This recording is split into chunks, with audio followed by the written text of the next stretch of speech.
Hermanos míos, Dios todo lo sabe, Dios todo lo puede. Pero hay dos cosas que Dios sabe hacer muy bien. Recuerden, todo lo sabe Dios, todo lo puede Dios.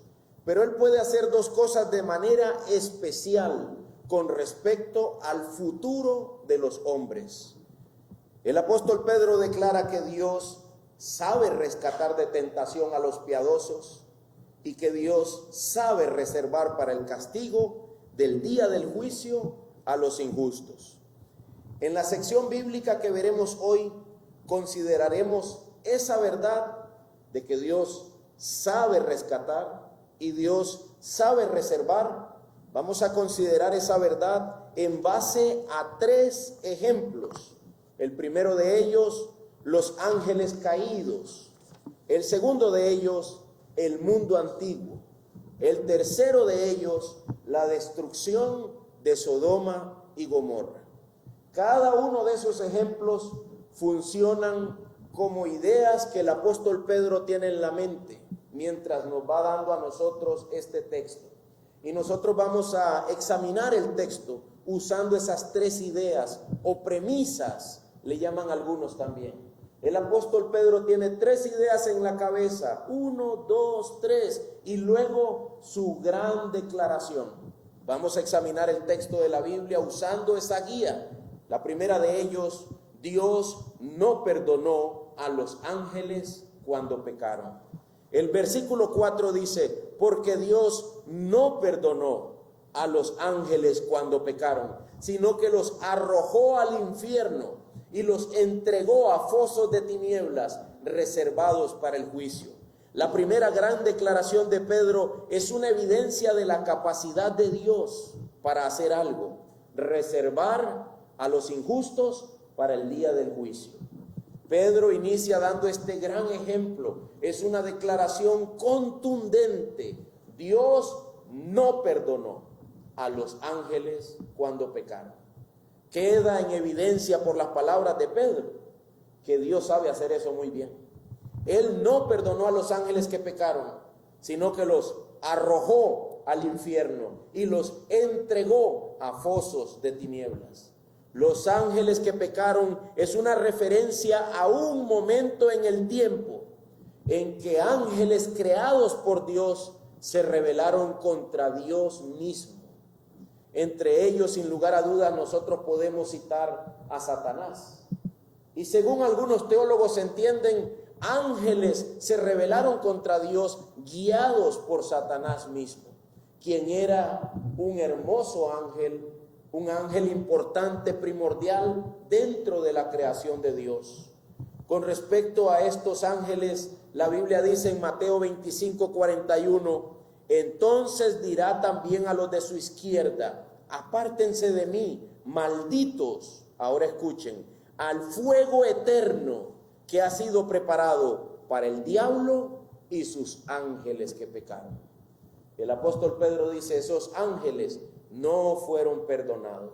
Y no solamente no fueron perdonados, sino que hay tres verbos contundentes también, términos que hacen referencia al juicio de Dios sobre esos ángeles. Dice el versículo 4, que Dios los arrojó, que Dios los entregó, que Dios los reservó. Si le preguntas a Dios, ¿quién hizo todo eso?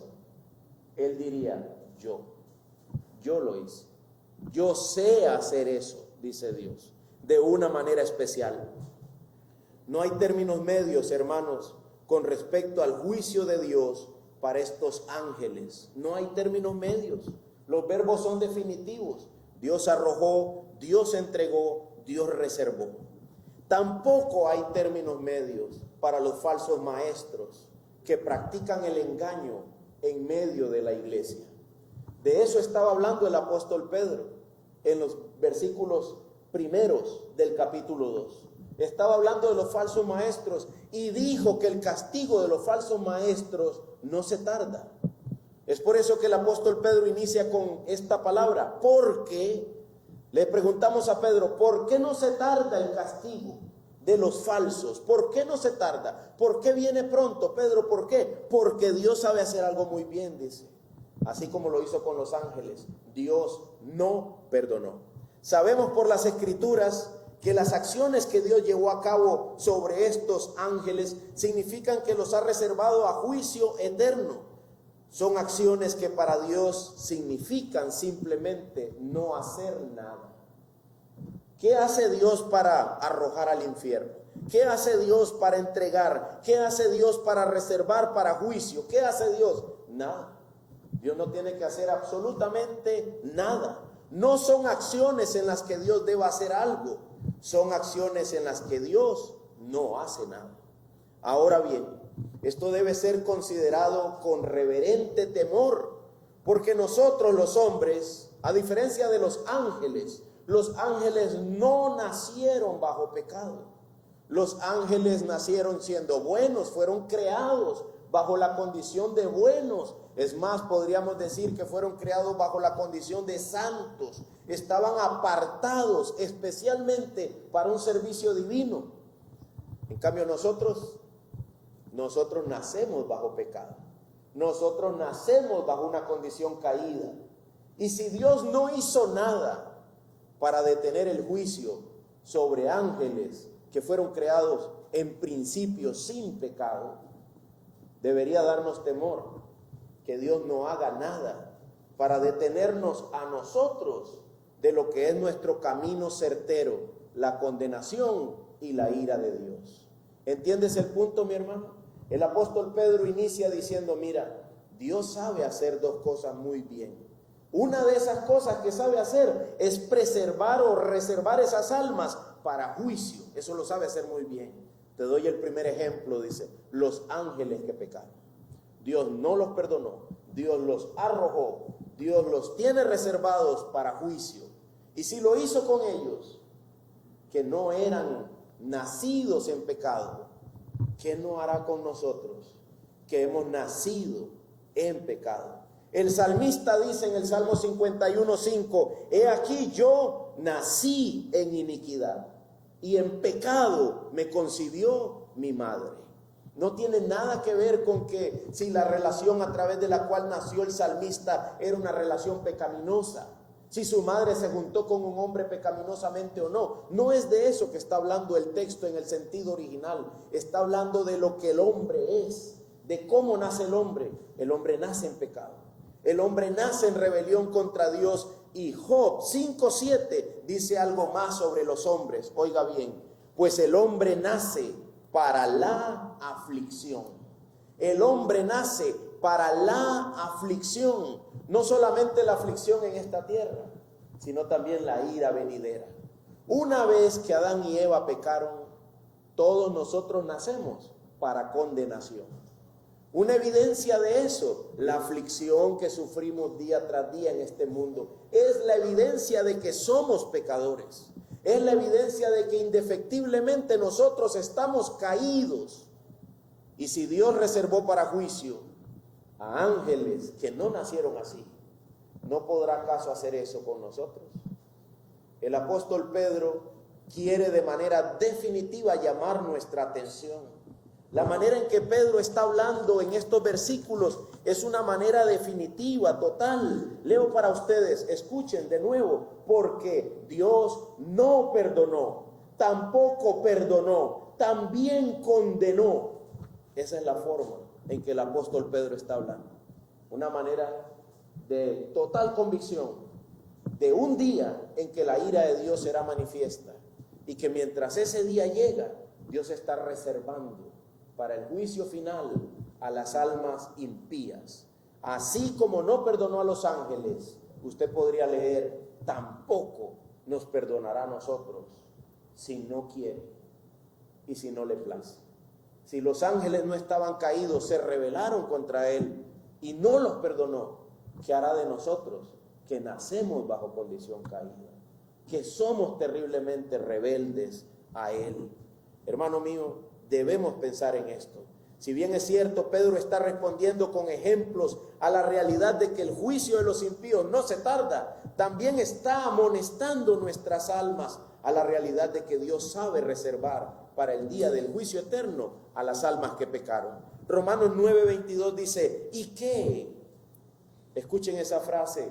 ¿Y qué si Dios, aunque dispuesto a demostrar su ira y hacer notorio su poder, soportó con mucha paciencia a los vasos de ira preparados para destrucción? Dios sabe hacer eso. Dios sabe soportar con paciencia a los vasos de ira. Algunos se preguntan, ¿por qué Dios no hace algo? Y Dios dice, porque yo sé hacer algo muy bien. Yo sé reservar almas para el juicio. Yo sé hacer eso. Yo sé soportarlos. Yo sé dejarlos como si nada estuviera pasando hasta que llegue un día final. Dios no necesita mover ni un solo dedo para condenarnos, solo necesita soportarnos. E iremos directamente al día del juicio final. Por eso dije que para Dios condenar, para Dios reservar para la ira, Dios no tiene que hacer nada, solo tiene que dejarlos. Para que haya ira y condenación y fuego eterno, Dios no tiene que hacer nada, solamente permitir que eso ocurra. Muchos valoran su vida como una suerte de paz. Hermanos míos, pensando en esta primera premisa de que Dios no perdonó, sino que condenó a los ángeles, nosotros debemos pensar que muchos creen que todo está bien, creen que Dios no hace nada, muchos creen que Dios no está, cuando la realidad es más triste de lo que pareciera. La realidad es que Dios solamente los está soportando hasta el día final. El apóstol Pedro más adelante en su carta habla de que los hombres malos dicen, todo sigue igual. Desde que nacimos todo sigue igual. Bueno, no se ha visto en el espejo. Porque desde que nacimos y te ves al espejo, yo veo que no todo sigue igual. No todo sigue igual. La fuerza no sigue igual. Cuando yo era pequeño, mi papá podría levantar el yunque de una carreta sin ningún problema. El yugo lo levantaba así. Se puso en medio una vez de un yugo y lo levantó de una manera esplendorosa. Otro día había ahí un clutch de un camión y me dice, hijo, no mueva eso, eso pesa. Y llego yo y lo alzo y digo, esto no pesa. Y yo lo quité y lo puse en otro lado. Todo cambia. Y no solo cambia, avanzamos hacia el juicio final. Avanzamos hacia el juicio final. No importa cuán hermoso nos veamos hoy, estamos yendo hacia la condenación. Estamos yendo hacia el momento en que experimentaremos la ira de Dios. El apóstol Pedro dice que Dios sabe hacer eso muy bien. Gracias a Dios, Pedro no se detiene ahí. ¿Te imaginas si eso fuera todo? Wow, pastor, yo venía aquí hoy por palabras de gracia. Y usted solo dijo que Dios sabe condenar muy bien. Bueno, pues gracias a Dios, Pedro no se detiene ahí. Gracias a Dios la carta no para ahí. Lee conmigo el verso 5. Ahora veamos la segunda gran declaración. Tampoco perdonó al mundo antiguo. Aquí viene la misericordia. ¿Dónde está la misericordia? Sino que guardó a Noé, un predicador de justicia, con otros 7 que también eran predicadores de justicia, cuando trajo el diluvio sobre el mundo de los impíos. Dice Pedro, ¿sabes qué? Tengo un segundo ejemplo, tengo una segunda axioma, una segunda gran declaración. Dios no perdonó a los ángeles, tampoco perdonó al mundo antiguo. Tampoco perdonó al mundo antiguo. El mundo antiguo es una referencia a los hombres en los días de Noé, tal como su texto lo aclara, porque Pedro dice, tampoco perdonó al mundo antiguo, sino que guardó a Noé. En ese momento Pedro nos acaba de decir, estoy hablando de los días de Noé, estoy hablando de la gente que murió bajo agua, de la gente que murió ahogada. Dios no perdonó ese mundo antiguo. De estos hombres Cristo dijo que estaban comiendo y bebiendo y dándose en casamiento hasta que la ira de Dios los alcanzó de manera repentina. Eso está en Mateo 24, puedes leerlo en tu casa. Mateo 24, 37. Los hombres del mundo antiguo estaban comiendo y bebiendo hasta que la ira de Dios los alcanzó. Pastor, ya me quedó claro. Dios no perdonó a los ángeles, tampoco perdonó a los hombres del mundo antiguo. Pero dice Pedro, pero alabado sea Dios, diríamos nosotros, hizo Dios algo más, guardó a Noé. Tal vez ya es suficiente escenario de condenación. Tal vez ya en la mente de Pedro y la obra del Espíritu Santo dice, ya Pedro, ya hablamos suficiente sobre la ira, ya hablamos suficiente sobre la condenación, ahora quiero que muestres que Dios también sabe hacer algo más. Dios sabe guardar, Dios sabe proteger, Dios sabe sostener a los pregoneros de justicia, Dios sabe sostener a los justos, Dios sabe sostener a los santos. Aunque el cielo y la tierra tiemblen, Dios sabe hacer eso. Dios sabe mantenerlos en su mano y guardarlos hasta el día final. Y no para ira, sino para vida. ¿Cómo te sentirías tú en medio de un mundo de tanta maldad? A veces uno entra a una habitación donde hay un montón de polvo y te pones a trabajar ahí. ¿Cuál es la sensación que tienes después de 2 horas? De que ya tú también estás inmundo. Ya tú también estás lleno de suciedad, ya tú también estás lleno de maldad. Eso es lo que Pedro está diciendo. En medio de un mundo de maldad que avanza cada día de manera imparable hacia la ira de Dios, Dios sabe hacer algo. Sino que guardó a Noé. Dios sabe hacer algo más. Alabado sea Él por eso. Él sabe guardar, Él sabe preservar almas para vida eterna y comunión con Él. Mi padre le leyó Isaías 41. Yo voy a releerle solamente un versículo, el 10. No temas, porque yo estoy contigo. ¿Escucharon eso? No temas, en medio de un mundo en decadencia que avanza hacia la ira final, así como los ángeles, así como el mundo antiguo, y todavía falta un ejemplo más. En medio de eso Dios dice a los suyos, no temas, yo estoy contigo. No te desalientes, yo soy tu Dios. Escucha, hermano, escucha, no dejes que tu pecado te vuelva sordo a esto. No te desalientes, yo soy tu Dios. Te fortaleceré, ciertamente te ayudaré, sí, te sostendré con la diestra de mi justicia. Hermanos míos, como dice el hermano Tony, que estará con nosotros la otra semana, lo que Dios fue para Israel es Cristo para nosotros.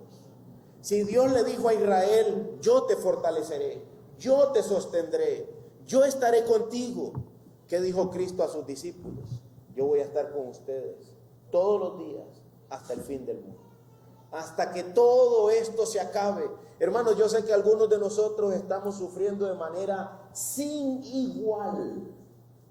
Algunos de nosotros sufrimos sin comparación. Algunos de nosotros nos ha tocado una vida dura, difícil, en medio de luchas y de evidencias de pecado y del pecado de los demás sobre nosotros.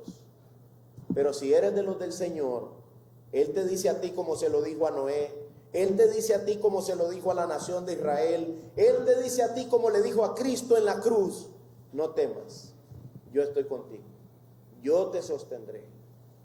Pero para eso había una característica. Noé tenía una característica, no la razón por la cual Dios declaró sostenerlo, sino algo que lo caracteriza. Era un pregonero de justicia. Noé era un predicador de justicia, junto con otros 7, y esa pequeña característica hace una diferencia eterna. Esa pequeña característica no es una razón para que Dios lo sostenga, solo es la característica de aquellos a quienes Dios sostiene. Debemos hacer la diferencia, porque si es la razón, entonces la salvación es por obras y no por gracia. Pero si la salvación es por gracia, y lo es, entonces la justicia es solamente una característica, solo es un fruto, solo es una evidencia de que Dios lo está reservando, pero no para ira, sino para salvación. La justicia que Noé pregonaba era la que lo distinguía. Y este es el punto del apóstol Pedro: los justos serán guardados, los justos serán rescatados, los justos serán preservados de la ira de Dios en el día final. El punto es que Dios supo guardar a Noé por su justicia. Dios sabrá guardar a los justos en el día final. Dice la Biblia en Mateo 25:46, estos irán, los impíos, al castigo eterno, pero los justos a la vida eterna. ¿Quién lo va a hacer? Dios. ¿quién será el que los rescate y los lleve a la vida eterna? Dios. Eso es lo que la palabra de Dios enseña.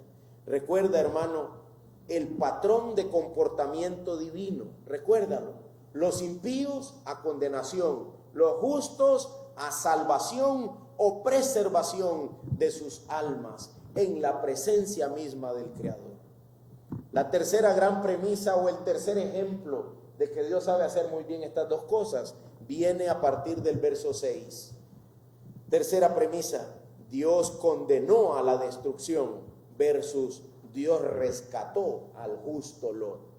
Dice el verso 6: también condenó a la destrucción las ciudades de Sodoma y Gomorra, reduciéndolas a cenizas, poniéndolas de ejemplo para los que habrían de vivir impíamente después. Además, rescató al justo Lot, abrumado por la conducta sensual de hombres libertinos. Verso 8: porque ese justo, por lo que veía y oía mientras vivía entre ellos, diariamente sentía su alma justa atormentada por las iniquidades de ellos. De nuevo hay en ese texto tres cosas que Dios hizo con las ciudades de Sodoma y Gomorra: Adma y Zeboín. No solamente era Sodoma y Gomorra, Sodoma, Gomorra, Adma y Zeboín, pero las más grandes eran Sodoma y Gomorra. ¿Qué hizo Dios con esas ciudades? Las condenó. ¿Qué hizo Dios con esas ciudades? Las redujo a ceniza. ¿Qué hizo Dios con esas ciudades? Las puso como ejemplo para los que han de vivir impíamente. ¿Quién hizo eso? Dios. Una vez un par de teólogos estaban conversando y decían que, uno decía que Dios es amor. Y pasó un ateo y dijo: usted no ha leído su Biblia. A un par de teólogos. Y el otro preguntó: ¿por qué? Y el ateo dijo: el Dios de la Biblia no le tiembla la boca para decir cuánta gente ha matado. No tiene temor en decir: lo hice yo. ¿Y cómo lo hizo, pastor? No haciendo nada. ¿Cómo destruye Dios? No haciendo nada. ¿Cómo castiga a Dios? Apartándote de Él nada más. Te hace a un lado y sientes que te mueres. Así de simple. Se esconde y nos turbamos, dice el libro de Salmos. Él solo quita su rostro. Dice: no voy a oír. Y tú estás ahí hecho un manojo de lágrimas, muerto, desesperado, angustiado, con ganas de quitarte la vida. Nada más que Dios se aparte un poco. ¿Y cómo puedo hacer para que Él me salve, me rescate? Él tiene que intervenir. Ahora sí, Él tiene que intervenir. Estas ciudades fueron destruidas como ejemplo. Los tres ejemplos que hemos visto, los ángeles, el diluvio y Sodoma y Gomorra, son ejemplos de cuando Dios ya se levantó y actuó para castigarlos. Pero anteriormente, ¿qué estaba haciendo Dios? Solo dejándolos que siguieran en su pecado. Que siguieran en su pecado, como muchos hoy. En esta ocasión, Pedro colorea más la imagen de la diferencia entre los condenados y los que Dios preserva para vida eterna. Los condenados son llamados, son descritos. Por eso digo que esta vez Pedro colorea mejor, porque esta vez les llama libertinos. Esta vez les llama inicuos. Les llama los que han de vivir impíamente. Libertinos es una palabra que se refiere a darle rienda suelta a mis placeres, a mis deseos, a mis pecados. Inicuo es una palabra que se refiere a alguien que está cargado de maldad. Y por último dice: los que han de vivir impíamente. Sodoma y Gomorra es un ejemplo para esos hombres que están claramente descritos ahí. Esta declaración absoluta debe darnos temor. Han de vivir impíamente. Hermanos, hay hombres que nunca gustarán la gracia de Dios. Hay hombres que ni aún congregándose cada día en el templo van a lograr vivir santamente. Sodoma y Gomorra fueron consumidos por el fuego como ejemplo, oiga bien, para los que han de vivir impíamente.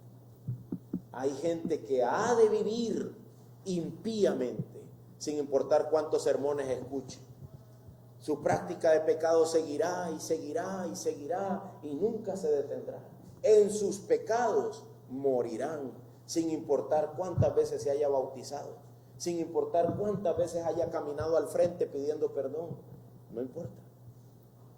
Ustedes han visto eso, en algunos lugares hacen una reunión de reconciliación y a veces usted ve que la gente va a reconciliarse. Allá al año, a los 2 años hacen otra reunión de reconciliación, la misma gente otra vez a reconciliarse. Y otra vez van a reconciliarse. Yo fui miembro de iglesias donde había que reconciliarse más o menos una vez al año. Todo el mundo iba a reconciliarse. Significa eso más bien que estamos viviendo en nuestro pecado. Muchos en sus pecados morirán. Qué triste es perecer habiendo tenido un ejemplo. ¿No le parece? Sodoma y Gomorra fueron puestos como ejemplo para los que han de vivir impíamente. Qué triste es perecer teniendo un ejemplo. Siempre recuerdo las palabras de mi maestra, esta mañana la cité, la vuelvo a citar. En guerra avisada no debería morirse un soldado. En guerra avisada no muere soldado, decía mi maestra de la escuela. Dios nos ha avisado que Él sabe condenar, Él sabe castigar, pero que también sabe preservar para vida eterna a los que son de Él. Pero esos no se caracterizan por una vida libertina, no se caracterizan por una vida inicua, no se caracterizan por vivir de manera impía. Estos son como el justo Lot. El justo Lot, escuche cómo se le describe. El justo Lot, por lo que veía, por lo que oía, mientras vivía entre ellos, diariamente sentía su alma justa, atormentada por las iniquidades de ellos. El apóstol Pedro está manteniendo una línea de descripción, diciendo que Noé y otros 7 fueron salvos del diluvio. ¿Por qué? Era pregonero de justicia. Luego dice que de Sodoma y Gomorra fue librado el justo Lot. ¿Por qué? Primero le llama justo y luego dice que afligía su alma justa. Enfatiza al menos en 3 ocasiones que la justicia es la que librará a los hombres de la condenación. La justicia es la que hará que los hombres puedan ser guardados por Dios para vida eterna. Estamos llamados a examinar nuestra conducta y preguntarnos a cuál modelo se parece más. ¿Me parezco a los libertinos impíos que fueron destruidos? ¿O me parezco al justo Lot o a Noé con los otros 7 que eran justos y pregoneros de justicia, que afligen su alma entre tanta maldad y buscan el rostro de Dios como respuesta a su aflicción? ¿A quién te pareces más? ¿A quién nos parecemos más? Necesitamos preguntarnos eso. Es necesario en esta vida, y no es un mandato mío, es algo que deriva de la palabra. Es sumamente necesario que el hombre considere sus caminos. Pedro concluye, después de sus 3 ejemplos, con la gran afirmación. El versículo 9. Ponga su mirada sobre él, por favor. Segunda de Pedro 2, 9. El Señor, pues, el Curios, el controlador, el Señor, pues, sabe. Él sabe. Es interesante, hermano, por favor, lee en tu casa las cartas de Pedro y apunta cuántas cosas tú deberías saber a partir de lo que Pedro dice. Pedro dice cosas así: ustedes saben, ustedes saben, ustedes saben, hablando cosas que se supone que la iglesia sabe, pero ahora está hablando algo que Dios sabe, algo que Dios sabe. ¿Qué sabe Dios? Sabe rescatar. ¿De qué nos rescata? De la tentación. Nos rescata de un mundo de maldad, nos rescata de tanta perversión. Hermano mío, si tú dices que Dios no te está ayudando, que tú estás buscando ser santo, pero Dios no te está ayudando, estás mal. Algo está mal, porque Dios sabe hacer eso muy bien. Dios sabe hacer eso muy bien. Hay gente que para ser santo dicen que hay que meterse en una montaña. Dios dice: yo supe reservar, proteger a Lot en medio de ciudades llenas de maldad. Dios sabe hacer eso muy bien. Dios sabe rescatar de tentación a los piadosos. Y alabado sea Dios que lo puso de primero. Sabe rescatar de tentación, pero ¿a quiénes? A los piadosos, a los santos, a los que afligen su alma delante de Él. ¿Cuántos días? Cada día, cada día, cada día, cada día. Hermano, no hay hombre justo que haga el bien y nunca peque. Pero la pregunta es, ¿afligimos nuestra alma delante de Dios cada día? Buscándole. Señor, guíame, ayúdame. Si tú no me rescatas, yo no podré ser rescatado. Si tú no me sostienes, yo no me puedo sostener. Haz la prueba. ¿Cuántas veces hemos intentado sostenernos en nuestras propias fuerzas? Te aseguro que caeremos de rodillas. Caeremos, no podemos. Siempre les cuento que cuando yo tenía 17 años, intentaba dejar de decir una palabrita que la gente la tiene metida en el ADN en Costa Rica. Yo intentaba dejar de decir esa palabra, intentaba portarme bien. ¿Y sabes qué lograba? Nada, nada. Por la gracia de Dios, empecé a orar. Padre, ayúdame, ayúdame. Yo recuerdo que esa era mi oración. Ayúdame, ayúdame, ayúdame. Todos los domingos y los lunes, nada, nada, nada.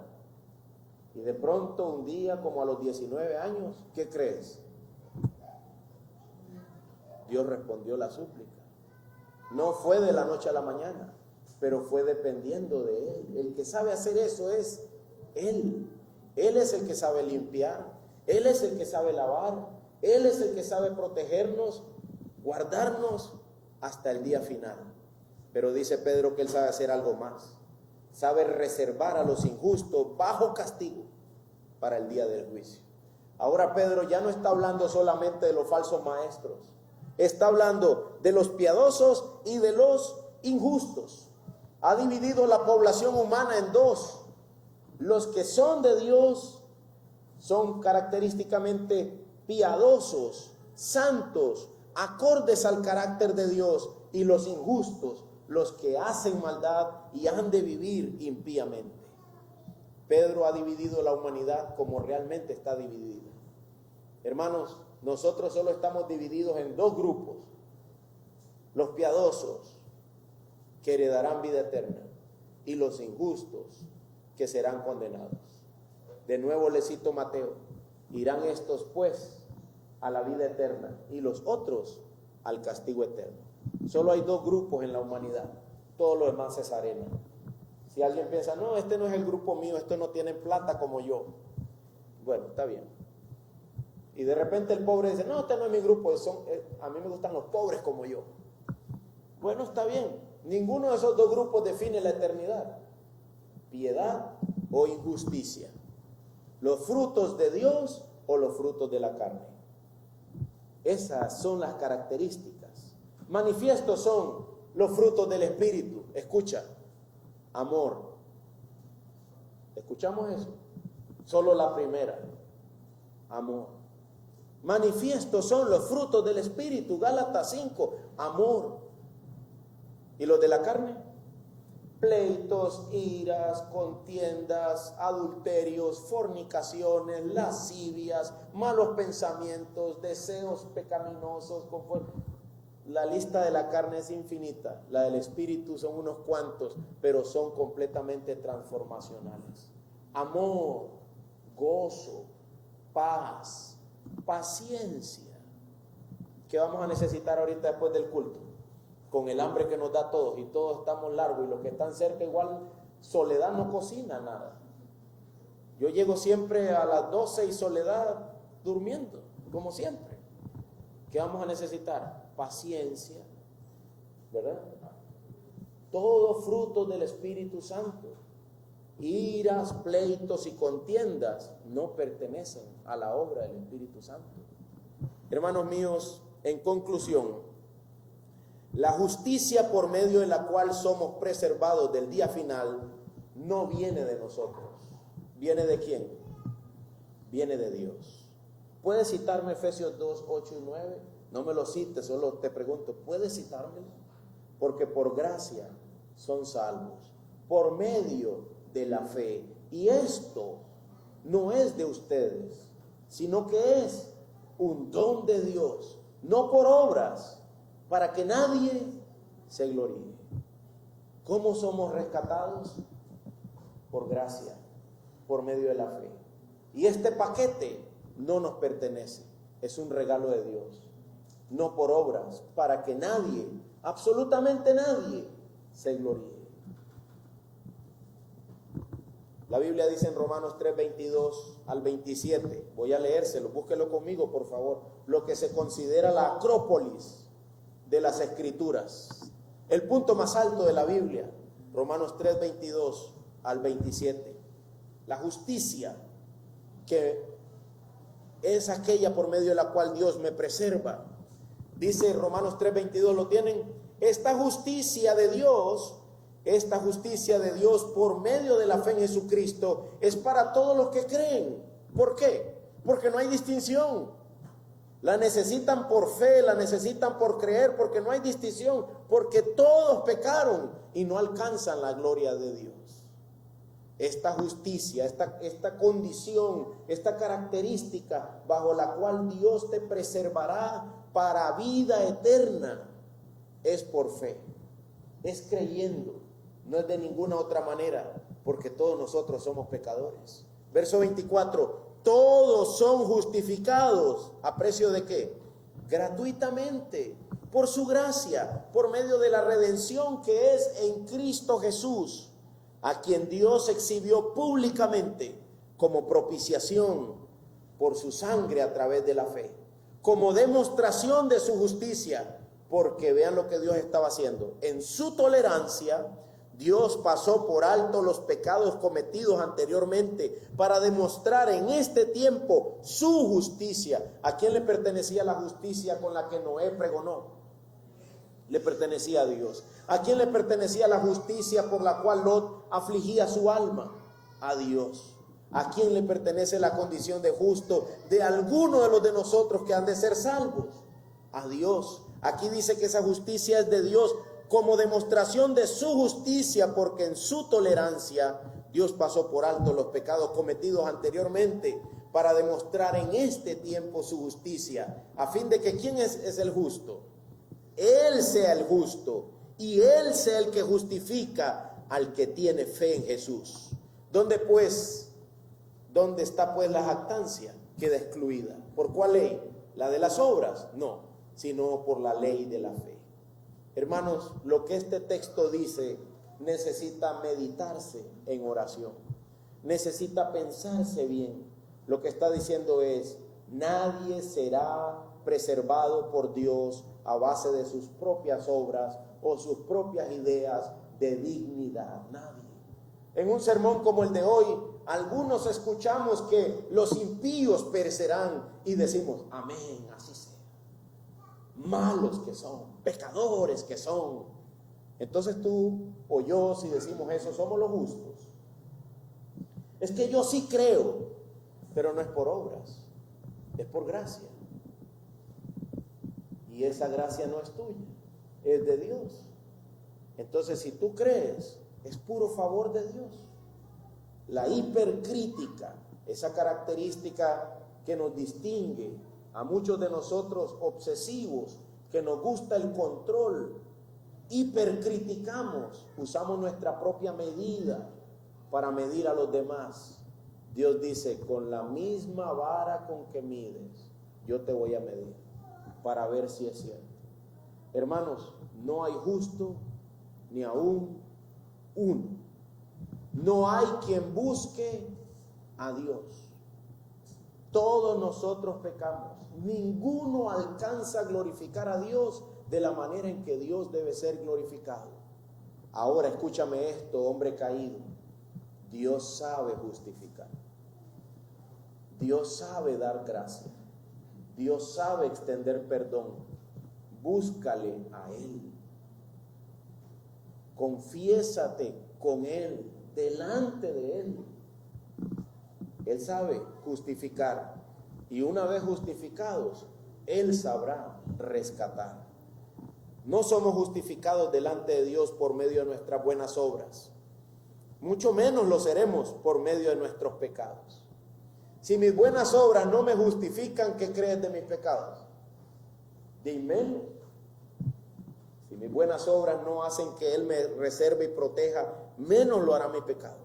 Solo Dios puede preservar. Solo Dios sabe también reservar para el juicio las almas de los hombres.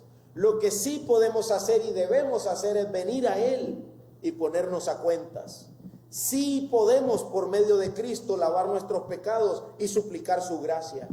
Sí podemos por medio de Cristo encontrar en las alas de Dios un refugio eterno para nuestras almas y preservación del día de la ira de Dios mismo. Dios un día pondrá fin a estos tiempos de paciencia. ¿Cuáles son los tiempos en los que Dios está, dice, soportando y perdonando? En su tolerancia, Dios pasó por alto los pecados cometidos. ¿Cuándo es eso? Eso es hoy. Hoy Dios está dispuesto a perdonarte. Hoy la puerta está abierta para la reconciliación. Dice Dios, ven y pongámonos a cuentas. Ven, hablemos tú y yo. Eso es hoy. Mañana no habrá oportunidad. Mañana, si muero en mis pecados, solo habrá una horrenda expectación de juicio, un llanto y un crujir de dientes. Mi hermano, mi amigo, refúgiate en Él y descansa de los males que vendrán. Descansa, porque Él te sabrá guardar de tentación. Eso para nosotros ha de ser una expresión de alegría. Dios sabrá cuidarme. Yo no sé cómo. Yo no sabría cómo. Yo no sabría cómo mantenerme santo. Dios sí sabe hacerlo. Entonces refúgiate en Él. Él sabrá guardarme de tentación y preservarme santo para el día final. Terminemos leyendo esas palabras de Pedro en 2 de Pedro 2:9. Otra vez. Hay dos cosas que Dios sabe hacer muy bien. El Señor, pues, sabe rescatar de tentación a los piadosos. ¿Tienes temor? ¿Estás en medio de un mundo impío y de dolor? Dios sabe rescatar de tentación a los piadosos. Pero además, si eres un perverso, un pecador y no quieres ir por el camino del arrepentimiento, Dios sabe reservar a los injustos bajo castigo para el día del juicio. Estas dos cosas son verdad y Dios las sabe hacer muy bien. Oremos.